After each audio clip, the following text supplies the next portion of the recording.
राष्ट्रवादी काँग्रेस पार्टीच्या काही गुंडांनी आम्हाला काही दिवसापूर्वी अतिशय प्राणघातक हल्ला आमच्यावर केला। राष्ट्रवादी काँग्रेस पक्षाचे प्रदेशाध्यक्ष सुनील तटकरे लातूरला या ठिकाणी आल्याच्या नंतर आम्ही त्या प्रदेशाध्यक्षांना निवेदन द्यायला मी आणि माझे काही सहकारी गेलो होतो। निवेदन असं होतं की राज्याचे कृषी मंत्री हे निष्क्रिय आहेत। राज्याच्या विधान भवन सभागृहामध्ये ते रम्मी खेळतायत। शेतकऱ्यांच्या बाबतीत चुकीचे वक्तव्य वारंवार त्यांच्याकडून येत आहेत आणि त्यांना पदावरून रिक्त केलं पाहिजे आणि चांगला कृषी मंत्री या राज्याला दिला पाहिजे, अशा पद्धतीचं निवेदन होतं। आणि त्यानंतर प्रतिकात्मक आंदोलन म्हणून आम्ही सुनील तटकरे यांना पत्ते भेट दिले आणि त्यांना सांगितलं की त्या कृषी मंत्र्याला तुम्ही पदावरून काढा आणि हे पत्ते त्यांना द्या आणि त्यांना घरी बसून खेळायला सांगा। एवढं निवेदन दिल्याच्या नंतर आम्ही बाहेर निघून आलो आणि लातूरच्या गेस्ट हाऊसला दुसऱ्या इमारतीमध्ये आम्ही जाऊन बसलो। माझ्यासोबतचे काही सहकारी होते, ते 2-4 लोक आम्ही त्या ठिकाणी थांबलो, बाकीचे लोक बाहेर निघून गेले। अर्ध्या तासाच्या नंतर सुनील तटकरे आणि त्यांनी सांभाळलेला एक गुंड सूरज चव्हाण आणि त्याच्यासोबत एक 15-20 लोकांचं टोळकं यांच्यात काय कट रचला गेला आणि निवेदन दिल्याच्या नंतर अर्ध्या तासाने येऊन माझ्यावर आणि माझ्या सहकार्यावर प्राणघातक हल्ला होतो। त्यावेळी असं जाणवलं की आता आम्हाला जीवे मारण्याचाच यांच्याकडून प्रयत्न व्हायला लागलाय। परंतु बरीचशी मारहाण झाल्याच्या नंतर पोलीस काही वेळानंतर आल्याच्या नंतर त्या ठिकाणी आम्हाला त्यातून सोडवण्यात आलं। तिथून पुन्हा पोलीस स्टेशनला आम्हाला घेऊन जाण्यात आलं। मारहाण आम्हाला झाली, पोलीस स्टेशनला आम्हालाच नेलं आणि ज्यांनी मारलं त्यांना त्या ठिकाणी लातूरच्या गेस्ट हाऊसला पोलीस संरक्षण देण्यात आलं। लातूरच्या विवेकानंद पोलीस चौकीला गेल्याच्या नंतर तिथेही आमच्यासोबत पोलिसांनी चुकीचा व्यवहार केला। मी म्हणलं मला उपचाराची गरज आहे, माझ्या छातीत आणि डोक्याला मार आहे, मला बोलतानाही दम लागतोय, मला अतिशय बेदम मारहाण झाले, मला अगोदर उपचार घेऊ द्या, बाकीची प्रक्रिया जी आहे ती पुन्हा करू। त्यानंतर मी हॉस्पिटलला आलो। हॉस्पिटलमध्ये रात्री 2-2:30 वाजता त्यांनी येऊन माझा जबाब नोंदवला।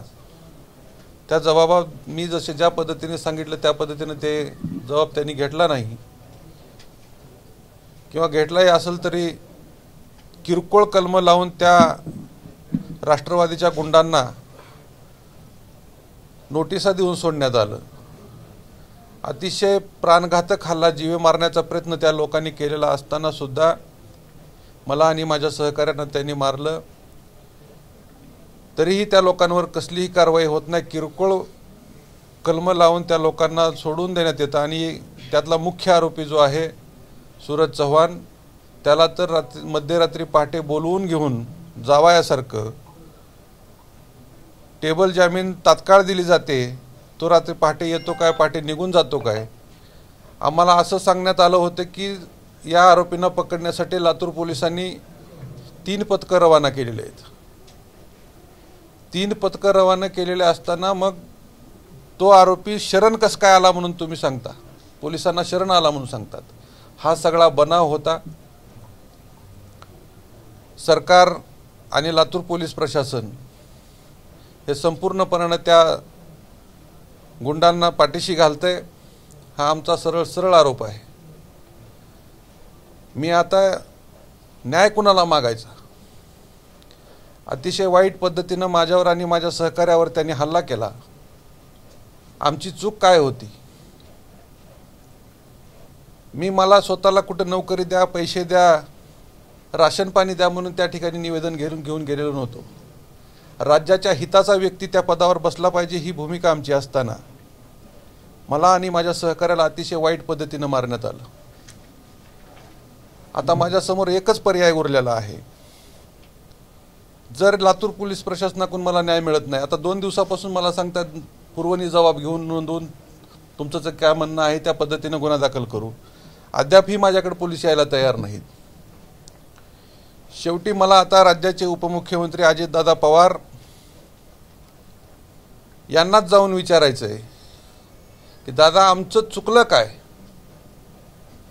तुमच्या महाराष्ट्राच्या प्रदेशाध्यक्षाला आम्ही निवेदन देऊन काय चूक केली जी की आम्हाला मरेपर्यंत मारलं, एखाद्याचा जीव गेला असता, अतिशय अमानुष त्या ठिकाणी आम्हाला मारहाण करण्यात आली.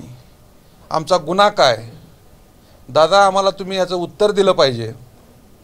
त्यासाठी मी आत्ता आपली प्रेस संपल्या मी अजितदादांना भेटायला निघालोय आणि अजित पवारांना जिथं असतील तिथं मी आता इथून निघणार आहे. वाटेत जाताना तुळजाभवानीचं दर्शन त्या ठिकाणी घेऊन मी पुढे मुंबईला निघणार आहे. मुंबईला जाऊन अजित पवारांना मी विचारणार आहे की दादा आमचं चुकलं काय? नेमकं तुमच्या पदाधिकाऱ्यांनी आम्हाला एवढं का मारलं याचं आम्हाला उत्तर पाहिजे. तुम्ही केवळ त्याचा राजीनामा मागितला आम्हाला मारल्याच्या नंतर. थोड्या तरी संवेदना तुमच्यात असतील तर तुम्ही त्याला त्यावेळेसच पक्षातून काढून टाकायला पाहिजे होतं. आणखीन कुठली तरी युवा धोरण समितीवर त्याला तुम्ही त्या ठिकाणी शासकीय पदावर तो आहे. कुठंतरी राज्यातलं जी शेतकऱ्यामध्ये संताप तयार झाला तो तुम्ही निवळण्यासाठी तुम्ही या ठिकाणी तो प्रयत्न केलेला आहे. मला न्याय पाहिजे. शेतकऱ्यांच्या प्रश्नावर बोलणाऱ्या पोरावर तुम्ही हल्ला केला. त्यासाठी मी आता ही पत्रकार परिषद संपल्या मुंबईच्या दिशेने निघणार आहे. अजितदादांच्या पक्षानं तुम्ही आंदोलन केल्यानंतर तुम्हाला बेदम मारहाण केलेली आहे आणि तुम्ही त्याच अजितदादांना आता भेटायला जाणार आहात, ते तुम्हाला भेटतील असं वाटतंय का? अजित पवार भेटतील असं आम्हाला वाटतंय. त्याचं कारण असं आहे, पक्षाच्या अध्यक्षाच्या समोर प्रदेशाध्यक्षाच्या समोर ह्या गोष्टी सगळ्या घडलेल्या आहेत. माझं अजितदादांना नम्र आव्हान आहे, दादा तुम्ही सुनील तटकरे नाही त्या ठिकाणी बोलवा माझ्यासमोर. मी काय असंवैधानिक त्यांच्यासोबत व्यवहार केला त्या दिवशी आणि असंवैधानिक व्यवहार केला म्हणून मला त्या लोकांनी मारलं. एक शब्द जर मी चुकीचा बोलला असेल तर तुम्ही द्याल ती शिक्षा भोगायला तयार आहे. त्यांचं असं म्हणणं आहे की लोकशाहीमध्ये पत्ते टाकून कुठं आंदोलन होत नसतात, पत्ते टाकण्यामध्ये लोकशाहीचं आंदोलन असतं का? असं लोकशाहीमध्ये विधिमंडळात कृषी मंत्र्यांना पत्ते खेळणं संवैधानिक आहे? आम्ही प्रतिकात्मक आंदोलन केले साहेब. तुमचा मंत्री सभागृहात पत्ते खेळतोय, तुम्ही त्याच्यावर बोलायला तयार नाहीत. तुमच्या कार्यकर्त्यांनी शेतकऱ्यांचा प्रश्नावर आवाज उठवला म्हणून आम्हाला मरस्तोर मारलंय, त्याच्यावर तुम्ही बोलायला तयार नाहीत. तुम्ही बोलता कधी? म्हणून मीच निघालो आता त्यांच्याकडं. काय चुकीची भाषेचा वापर केला मी? त्या दिवशी लातूर जिल्ह्यातला सगळा मीडिया तिथं होता, सगळे प्रिंट मीडियाचे पत्रकार त्या ठिकाणी होते. तुम्हाला मारताना चुकीचा भाषेचा वापर त्यांनी केलाय. मला मारताना तर चुकीची भाषा, तुझी काय अवकात आहे, तू आमच्या नेत्याच्या समोर पत्ते टाकतो का? शिव्या आई बहिणीवर मला शिव्या दिल्या त्या लोकांनी. त्यांनी कायदा हातात घेतला तरी सुद्धा कायद्याच्याच रक्षकाने त्यांना संरक्षण दिलेलं एक लक्षात घ्या. महाराष्ट्रामध्ये यापूर्वी मी अशी घटना कधीच पाहिली नाही एवढ्या वर्षाच्या माझ्या सार्वजनिक सामाजिक जीवनात काम करताना. आंदोलनाचा भाग म्हणून राज्याचे करते धरते म्हणून या लोकांनी या गोष्टीकडे सामंजस्याने आणि सहानुभूतीने बघायला पाहिजे होतं. अहो तुमचा कृषी मंत्री नाही ती बोलतो, काल तर त्यांनी राज्य सरकारला भिकारीच करून टाकलं. कृषी मंत्री पद हे मुख्यमंत्री पदापेक्षा श्रेष्ठ पद आहे. मी पदाचा राजीनामा देणार नाही, मी काय विनयभंग केला नाही असं त्यांचं म्हणणं आहे. त्यांना काय करायचं त्यांना ठरवायचं. आतापर्यंत 11 आरोपींवरती गुन्हे दाखल आहेत. काय आरोपी वाढू शकतात त्याच्यात? नक्कीच वाढू शकतात. जेवढे व्हिडिओ शूटिंगमध्ये आलेले आहेत तुमच्या कॅमेऱ्यामध्ये, आमचे सुद्धा कॅमेरे आहेत, ते मीडियाचे कॅमेरे आहेत. त्या कॅमेऱ्यामध्ये जेवढे आरोपी आहेत तेवढ्या आरोपींवरती 307 कलमांतर्गत गुन्हा दाखल झाला पाहिजे, आमची पहिल्या दिवसापासूनची मागणी.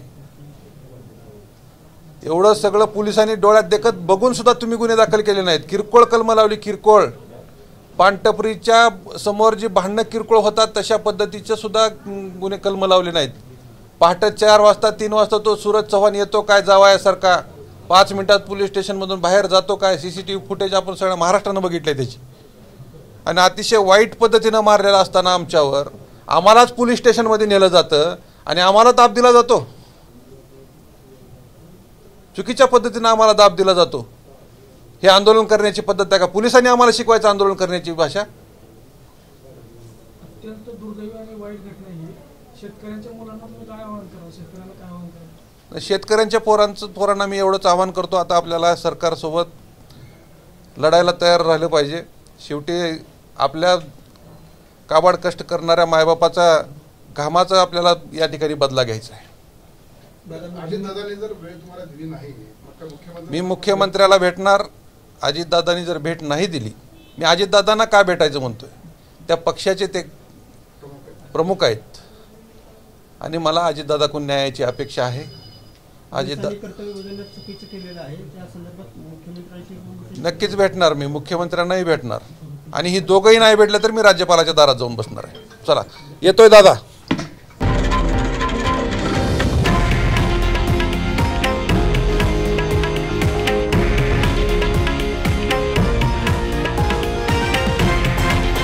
हे आहे देशातील नंबर 1 न्यूज नेटवर्क आणि आपण पाहत आहात TV9 मराठी, एकमेव.